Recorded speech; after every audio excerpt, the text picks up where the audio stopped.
Hi guys, so I know the quality isn't brilliant and everything, but I just wanted to get this video done because I really felt like filming. And yeah, so I thought I was going to quickly talk through a few books that I've read recently, a new kind of challenge I suppose that I'm starting, and things like that. So the first one I'm going to talk you through is Chasing Daisy. Now, I saw this in my local Oxfam. I got it for £1.99. I'm a big believer of charity shops being the best places to buy books, because you get books that are quite often maybe not bestsellers, or bestsellers of at the time. So they're ones that maybe aren't in your bookshop or aren't kind of like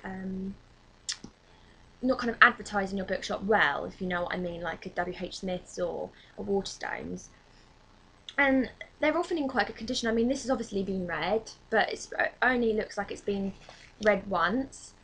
And I saw the cover as well, the spine, and I pulled it out and I read the back and I was like, oh my god, this is the most brilliant book ever for me. And it's about a girl called Daisy Rogers, and she is a hospitality girl on for a Grand Prix team, a Formula One team. Anyone who knows anything about me, I'm absolutely mad about motorsport, all types of motorsport I love.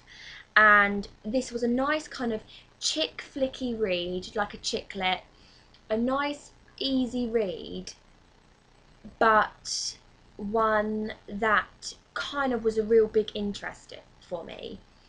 And I found it a bit slow to start off with, but I've read it again since I bought it, and I bought this not very long ago, like really not that long ago, a couple of weeks ago, and I've read it twice in the last 2 weeks. And I really liked it. Second time around it was a lot easier to read.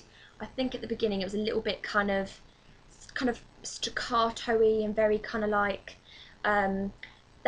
she has to explain everything. The author has to explain everything about the sport, because not everyone reading it might know about the sport. So yeah, anyway, she falls in love with a racing driver, and it's all about kind of like everything that happens in one season of Formula One, and I really liked it, so big thumbs up from me, and a good charity shop find. I also picked up quite a while ago, I Tell You I Love You, but then I'd have to kill you, and I got it on a buy one get one half price deal in Smith's, and I read the blurb and I really liked it. And yeah, okay, it's a children's book, maybe more like a teen book, but I really liked it. And it's about a girl called Cammy. She's called Cammy the Chameleon, and she goes to a special school for spies that on the outside, the people who live in the same town as the school think it's just a boarding school for posh girls, but actually secretly it's a boarding school for spies. And all the parents of the kids are spies in like CIA and stuff like that. And it's about her kind of her she might be capable of killing a man in 7 different ways, but she's about to begin her most dangerous mission yet, falling in love. And it was really nice. One of the things it says on the back is, if there ever was a new series to make Harry, Ron, Hermione et al. Look like wimps, then this is it. And I really liked it, and I liked it so much that I bought the second book and read it. I won't give too much away for these, but I feel like the second book was smaller and took me less time to read.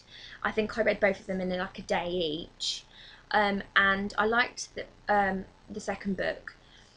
I've bought the third. Well, I thought I'd bought the third book online, but I went on Amazon today and I realised that it was only in my basket. I hadn't actually bought it, and I'd already bought the fourth one in a shop because I had a coupon card. So anyway, the third one's on its way, and then I'll start reading that.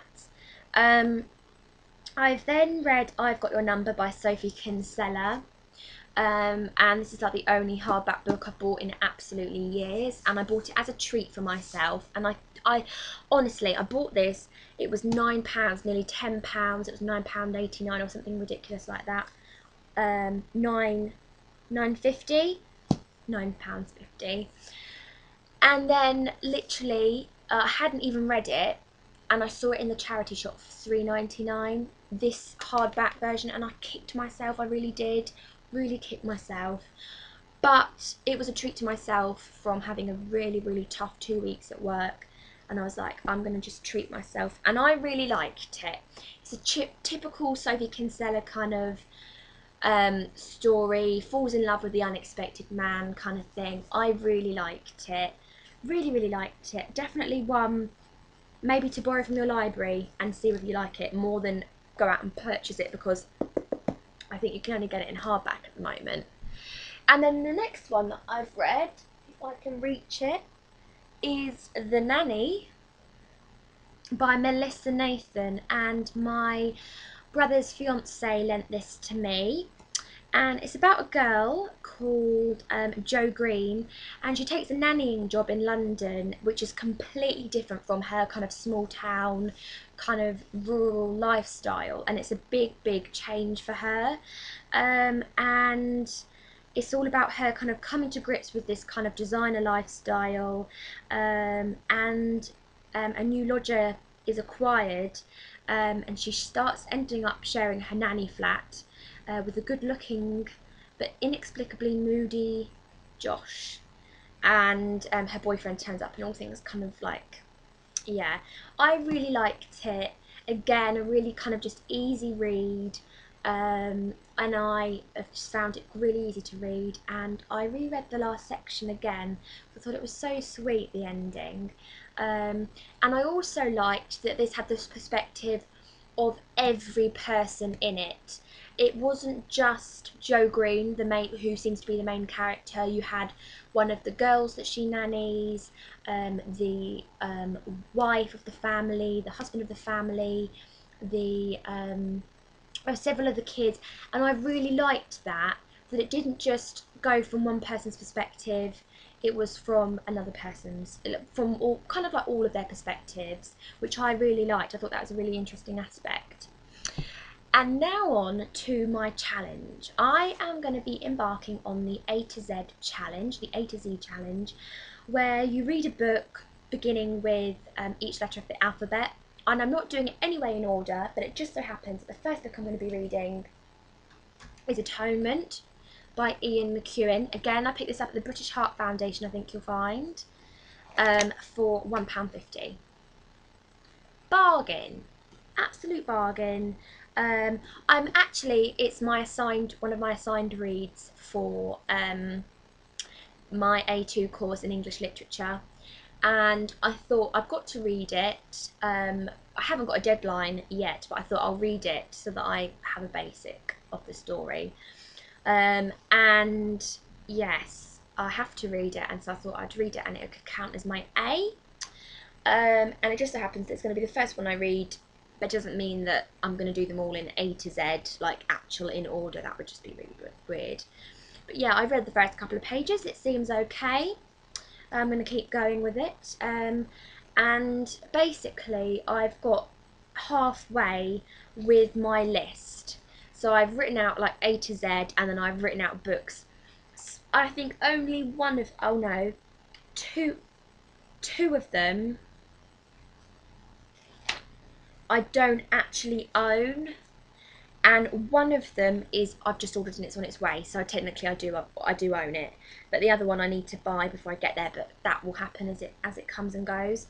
So I'm not sure whether I'm going to give myself a deadline to finish this by, but it's really interesting. I love my books. I absolutely love my books. I love reading, and for some reason recently I haven't been quite as much into it as I should, and then recently I've just exploded and read like a book a day, and it's been crazy. But yes, so we'll see how that goes. And if you want to take part on the A to Z challenge, then comment below, let me know, and maybe we can do it together. Maybe we can do this together, and I think it'll be interesting to see what people's books are for different letters. But yeah, let me know. Let me know if you want a review of any of the books, like a more in-depth review of any of the books I've mentioned, and if you've got any ideas for B, because I'm stuck on B for my A to Z challenge. Anyway, thanks for watching. I hope you enjoyed this video, and I'll see you soon. Bye!